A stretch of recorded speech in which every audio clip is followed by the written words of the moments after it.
All right. So maybe, Natalia, kick us off. Just take 30 seconds. What does Excella do? Who are your main customers? And then Steve, kind of same question to you. Absolutely. So I'm Anatoly Masek, Director of Proposal Operations at Excella.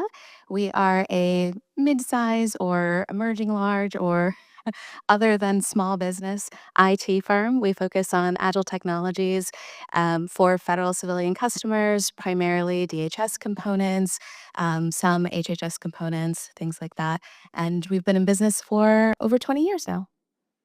Hi, I'm Steve Skeldon, Capture Director at Chickasaw Nation Industries. We're a tribal 8A. We've got 6 lines of business: transportation, infrastructure and engineering, consulting, business services, health, and technology. And so we kind of, as a lot of tribals do a lot of different things across a number of customers. A lot of federal health, a lot of DoD, some transportation with the FAA. So that's kind of us in a nutshell. Awesome. Thanks. So let's dive in. Let's talk trends, particularly kind of at the federal level. I was at a conference a couple of weeks ago, and I heard an interesting kind of statement. I'm curious what you guys think. They were saying that Congress's inability to pass a budget on time and kind of we're living on these continuing resolutions is really warping the procurement process where we have agencies essentially putting projects on hold, spend on hold until the budget's finally agreed.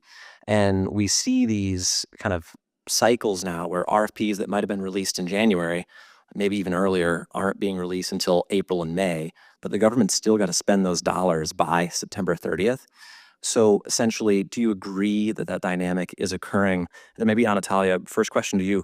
How does that impact bid and proposal resourcing and budgeting? It seems like those periods of famine can't be good. Take it away. Yeah, it's been interesting over the last few years. So I've actually had proposals that were supposed to release in January, and they didn't release until the summer. And we're also seeing a lot of phased submissions too. So maybe it was phase one was released in the summer, and we're still waiting for phase two to be released so we can continue to bid. So it's definitely creating this sort of schism on how do you plan for the workload, the resources that you're going to need. And unfortunately, sometimes we get five all within the same time period. And then, oh, we don't have enough resources, or we just have to cut some bids, right? We can't respond to all of these. So, ideally, making sure that your proposal department is looking at the pipelines in communication with your BD, with your capture teams, so that we do have a clear understanding what's expected this year, what may very well push based on budgets, also priorities. Sometimes their internal approval processes delay things. There's also been industry days. Customers have been a lot more willing to host industry days, but then get a lot of questions, a lot of insights, and oh, wait, we've got to go back to the drawing board and start over again. Any number of reasons why things are going to delay. So, having a good understanding of what those delays are going to look like for which agencies and how you, as a team, not just proposals, but business development, capture your leadership, understand and set expectations for how you guys are going to work through those opportunities when they do release. How are they going to be prioritized? So, those that are top priority get the attention, and maybe a few others drop in priority, right? Anything to add there, Steve, before I have another question for you?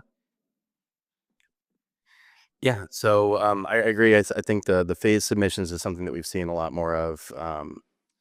One thing that I think that we're seeing more of too is orals. And so orals is just, I don't know what's prompting that other than potentially just the rise of generative AI. And they're just concerned that there are too many people that are just throwing things over the fence without actually having a solution behind it. So that's kind of what I've seen. And I agree. The taking the additional prep time, there comes a point of diminishing returns on that though. Like there's only so much you can do to prepare until you're just kind of turning cycles to turn cycles. So that's where I struggle personally. Like, where do I stop? Yeah, I have several proposals currently sitting in post-red recovery, but we're not going to gold until we get more information from our customer. So, yeah.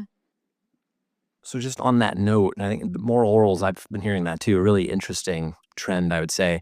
Um, the stakes are always high. We want to win. We never want to lose. But it seems like now more than ever, those at bats are so key. What can we do to make sure that we're winning more of those at bats than less, considering we'd have to wait months again for another kind of trip to the plate? Maybe Steve, start there and then on Talia. So when you say winning more of the at bats, like how do we prepare ourselves using the extra timeline to be more competitive? Okay, so I come from a little bit of a unique perspective as far as coming from a tribal organization. We're direct award eligible, so we can kind of solve the customer's problem by being a push button solution. So that's kind of our first go to is, hey, do you want to solve this problem easily? You can direct award it to us. So if that doesn't work, and a lot of the times it doesn't, so we'll go to a competitive model and we'll use that customer intimacy that we've got to try and develop those relationships a little bit further during that time, because even though they're not released in the RFP, the positive side of that is that we're not under the cone of silence, so they can still talk to us. So I guess I don't know I guess that's how we would increase our PWIN as far as maturing that at bat. Yeah, so some of the things we do, we make sure we have a vetted solution. We start drafting content. If there are orals or code challenges, for those of you in the IT space, we're seeing a lot of code challenges as well. We start preparing those teams. So oral rehearsals or one-on-one oral coaching with those people, because sometimes they might be the very best engineer who ever existed, but speaking publicly, not so much. So we want to take that extra time to prepare with them, make sure they know the key messaging as well as how to present in a public speaking environment. We also look at the technology that we're using for those, testing it out, making sure everything is in place. So that way, when it comes time, we're ready to go to bat. We've got all of our ducks in a row. Yeah, I think that's a perfect segue into kind of the second point. So we're hearing about orals, code challenges, et cetera. Anything else you're hearing from customer evaluation teams in terms of feedback, maybe what they're looking for that's different, any changes to scoring methodology or even like, marking if you're using Gen AI? I know that was big with Soup 6 earlier in the year. Anything that you're seeing that's novel that the group might find interesting and I would find interesting? Yeah, so I actually haven't seen, I've been expecting that marking of AI content in your proposal. So I have like a sample language prepared. I haven't had to use it yet. But some of the things that we're seeing, and I think we mentioned earlier how competitive the market is. Because of that, I think pricing tends to be mostly the same across companies, right? You might have an outlier who's really high or really low, but for the most part, you're seeing competition have similar pricing. So the customer can't really distinguish there. And I hate to say it, we don't want to hear it, but a lot of times our technical approaches are also very similar to our competition, right? There's only so many ways to do things, and a lot of us use the same best practices. People switch from company to company, so we have the same expertise. So those aren't areas where we can tend to differentiate. We want to make sure we're compliant and that our solution is engaging and touches on the hot buttons and pain points, right? But where I've seen compliance issues come back are in 2 areas, and this is tied to the evaluation criteria as well: past performance and resumes. Those are the 2 big red flag areas. So for past performance, have you done the work that they're looking for? And I've seen more trends where customers are looking for their domain specific knowledge. So not just similar work of similar value in however many previous years, but have you worked in this exact environment supporting this exact mission? That can be difficult to meet. And if you're trying to persuasively write that, they might not buy it. The other thing is resumes. I like to say I can tell any kind of story about our technical approach or our past performance, but I can't make up people. So if we don't have the people with the certifications, with the years of experience, it's not going to work. And they will catch even the slightest thing that's off in your resumes. And that's where I've seen compliance issues most recently. To piggyback onto the resumes thing, I won't name the company, but we were working with a staffing organization. They provided some resumes, and the government came back and said, and they hadn't asked for like certificate numbers or anything, but they came back and they said, "Can you provide this?" And we went back to the staffing firm, and they were like, "Oops, just kidding. They don't have that certificate." And suddenly we have multiple non-compliant resumes in an EN, and we ended up not winning that, obviously. So I guess trust but verify. Um, I hear you on the AI thing, the little snippet. I've seen very broad ones that said, any use of AI. How do you define that, right? AI, definitive, non. Are they talking about generative AI? Are they talking about using visible thread to shred it? Technically, that's AI as well, and machine learning. So, like, what is any use? At what point is it, is it the ship thesis? Like if you've generated something from AI and then you've changed it, like at what point does it become human generated and not AI generated? Like where's that tip over point happen? So that's the question that I think the government needs to define as far as what they mean by use of AI and how we approach it when we put these together. Excellent. I think I'm going to jump ahead into the outline. So, early warning. Um, I'm curious. I want you guys to vet something as well. I hear a lot in my travels. Well, Kyle, we'd love to do readability analysis. We'd love to do discovery, to look at, language alignment, making sure we're hitting it. We just never have time. By the time we're ready to do that, the proposals due. We just can't get it done. And I hear that. I'm wondering though, I also hear a lot about these, modified Shipley processes. We know we need to do color teams. We know we need to do lesson learned, but like wink, wink, they don't always happen. And generally, I get it. People are under resourced, people are busy.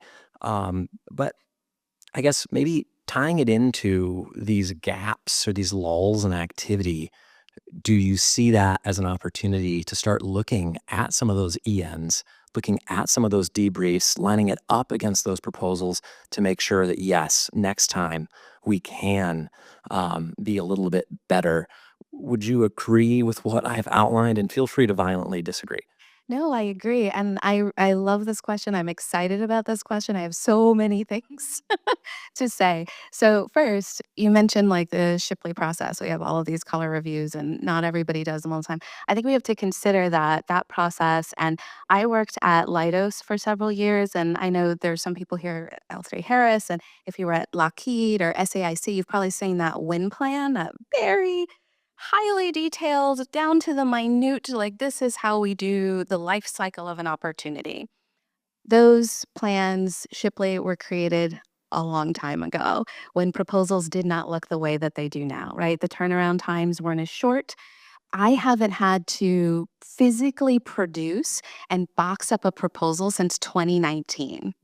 Right? That just doesn't happen anymore. So a lot of those processes don't apply anymore. I think Shipley and some other companies have issued like, oh, let's look at this for a quick turn, right? They have templates and other sort of ad hoc methodologies that you can use, but it's not comprehensive. No one's rewritten the entire process.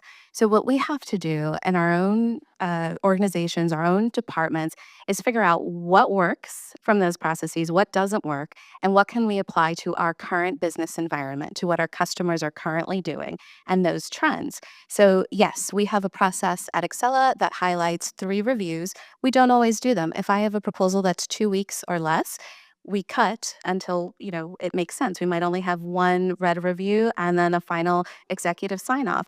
If we have a proposal that goes for months, then we might have 5 or 6 reviews depending on, right, the strategic value and things like that.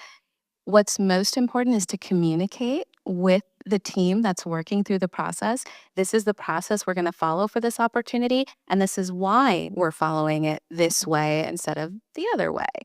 And then, sorry, what was the other part of the? It was a long question. It was a long. Grace, what the heck did I ask? And then maybe using some of these lulls in activity to kind of go back to those ENs, to those debriefs, and bumping them up against responses. Yeah. So when we have those lulls, one of the things that I look at a few different things. First, revisiting the process, using lessons learned sessions to say, okay, this worked in the process, this didn't. We revamp it. We also include specific milestones for when we're going to use our tools. So I have a process slide that goes through generative AI or AI within our proposal process. And at specific milestones, starting with shaping an opportunity and analyzing what the requirements are, right? So pre RFP release, we have milestones for how we're going to use the tools. And then through the proposal development process, we also include specific milestones. So going into a color review, we're going to do a readability analysis at red and at gold, not at every review, because that pink doesn't really like pinks kind of stink, right? So we're not going to worry about it there. But when we get to red, we want a final document that's ready for submission or near ready for submission. We want to do the analysis. So that's a milestone in our process. So we incorporate all of that. We also look at debriefs that we get from our customers, and we have lessons learned based on those debriefs. So these are the evaluation criteria that the government looked at for our proposal. This is how they rated us. Let's talk about how did we get to this rating for technical? How did we get to this rating for our staffing? How did our price stack up against the competition, right? And we want to do this whether we win or whether we lose. Granted, when we win, we don't always get a lot of information. We also don't get a lot of information when we lose. But whatever details we do get, we want to use that. So if we didn't win, we'll see what the winning price is. How far off were we, right? What's the gap there? How do we get closer? And if they give us ratings across technical, management, whatever it may be, what were the ratings of the winner, right? Even if that's the only data point we have, we can still do an analysis and then we incorporate that back into our process. Anything to add there, Steve? I'm desperate to jump in, but you get first. Oh, yeah, first just, dibs. just real quick. After action reviews are critical. We do the same thing on competitive bids, especially. I sit in on them. On the sole source ones, less so, just because my purview and capture is the competitive.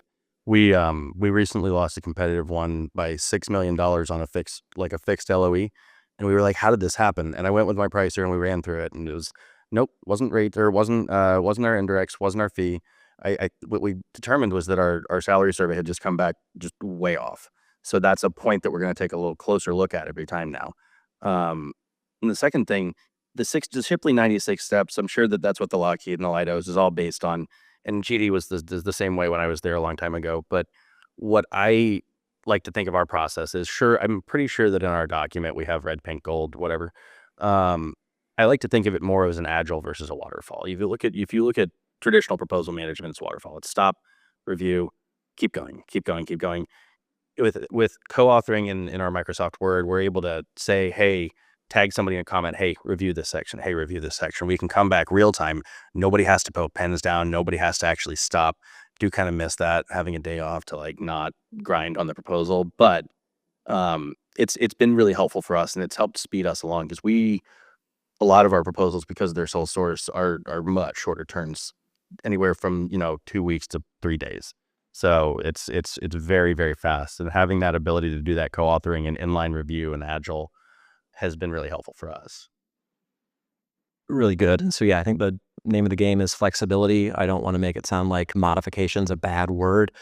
Just one other thing to add that I think Anatalia mentioned, that is someone who drives kind of change within customer organizations, laying out your process, marking milestones and saying, yes, we use this solution here, is a great use of time. Take some time, really have a thoughtful review of everything that goes into a winning bid, kind of fishbone chart it.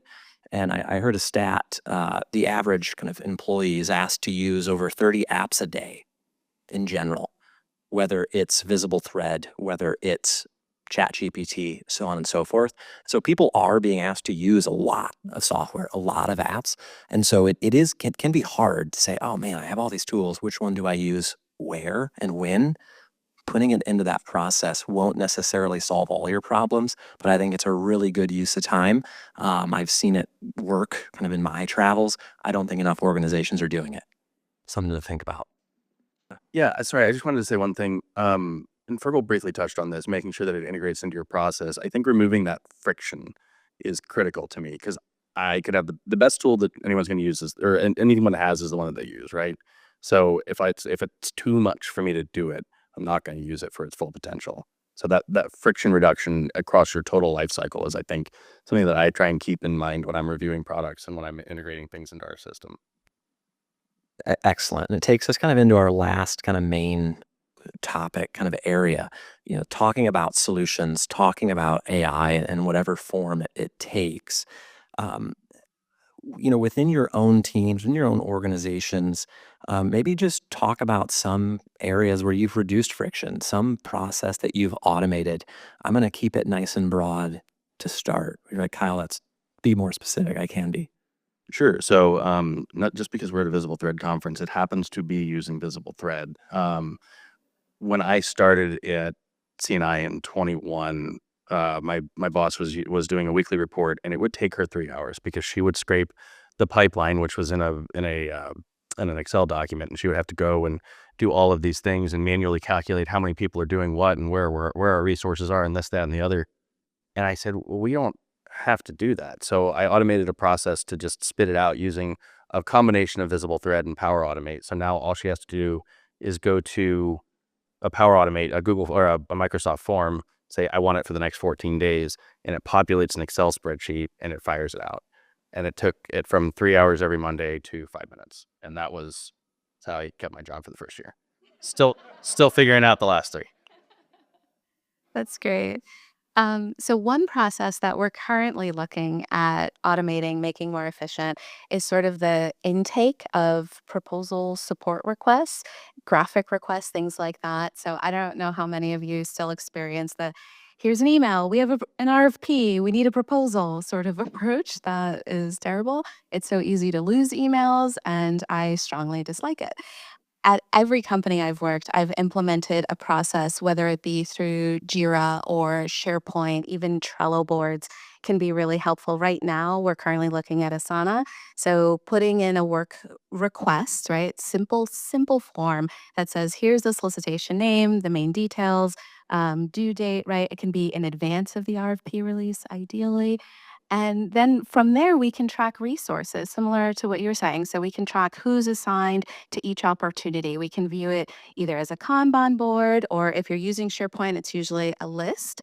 So you've got your resources, not just for the bid team, the proposal team, but who's your pricer, who's your capture, who's your technical SME, who's going to be from contracts, right? All of those areas, as well as timelines. And then you've got a view too, if you track it all the way to submission and then award, you have a very easy dashboard to see where things stand over the course of the last quarter, over the course of the last 6 months, year, whatever it may be. It makes it so much simpler.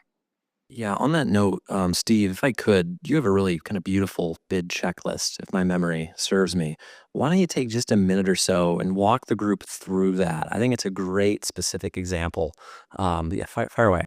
Sure. So part of my role as capture director is I have BD coming to me and say, hey, do we do this? Hey, do we do this? And I'm just like, look, I love it. I love that you want me to validate this for you, but let me give you a tool so you can do this on your own. Adoption varied. But um, basically, there are like four key categories. And I look at it from access to bid, bid risk, customer intimacy, and preparedness to bid. So access, do we hold the clearance? Do we hold the are we small into the NAICS? Do we hold the vehicle? Bid risk. Every company has their own risk profile. This is a shortened version of a presentation I've done a couple of times.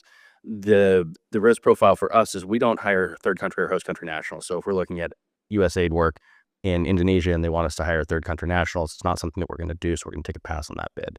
Until recently, we didn't have a certified accounting system or an approved accounting system. Now we do, so I can take that off of my checklist. But I had it set up in Excel, so when you answered these questions, it would fire up a red heading or a yellow heading, depending on the level of risk, and all the way down through, like, have we had meaningful communication? Do they like the incumbent? What are our key personnel? Do we have them? Do we need to hire them? Is there enough time to hire them? All the way down, and it would generate out a list of action items on the second page, that was a secondary feature that I'd never really developed. But the point is, it would give you a visible idea of how well you were qualified for the bid. We've since integrated those questions, because they're still valid questions, into our CRM that we rolled out in April. So we're using the Excel checklist a little bit less, but it still exists. I'm happy to provide it to anybody. I have a sanitized version that I'm happy to hand down. Excellent. So yeah, taking, process, reducing friction, and then tying it into your existing tech stack. I just think it's a really good kind of specific example. So maybe talking about Gen AI now, going a little more high level, I'm curious in your guys' travels, are you using it? If so, how? Kind of going back to Fergal's remarks, I love a good kind of horror story. And like, why would we ever have done this before? Or a good story. But appropriate use cases, bad use cases, and yeah, any specifics I think are always great for these types of discussions.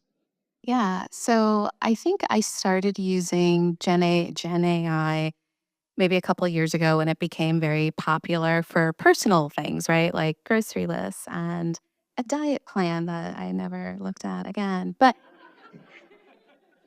that was sort of how I started getting used to the chat GPTs. And now I use it frequently in my day to day work. So there is Actually, very recently, there was a management approach section where we needed to talk about the differences between waterfall and agile, which, like, who talks about waterfall anymore? But anyway, I used ChatGPT to help develop that initial content, right? And reviewed it, made sure it, like, made sense, reformatted it, rephrased some things. But for those types of content sections, I use it a ton. I also sometimes need to create new tables, right? So here's some data that I have. Just put it in a table for me so that I don't have to go through that manual copy paste and shifting things around. It makes my life so much easier, but I don't have any horror stories, at least not yet. I have one, and in sake of time and also building up suspense, remind me later in the day, I'll share one. Steve, do you fill us in with a bad story? I unfortunately I can't because I've tried to only have good experiences, and if I have had bad ones, I've blocked them out. What we have, we so obviously ChatGPT came out, everybody started using it, and about 3 weeks later, we got an email from the CEO said stop doing that. So our IT team went and put an API app or an application together that calls the GPT then 3.5 then 4 now 4.0 API and like feeds it through kind of a DLP filter, which I know for you said don't put it through a filter, but this is what we did. So it's a homegrown tool, sits on our desktop, and it's been really helpful. And the ways that I've used it, I use it a lot for summarization. I'm like at my heart a very like lazy person, and if I can make it easier, I will do it. So what if I've got an RFI to write and I don't have a custom built past performance reference? I'll take the whole PWS and I'll say, what do we do? And it'll give it to us. I'll bet it against our program manager, and they'll say, yay, verily, this is good. Here, change this.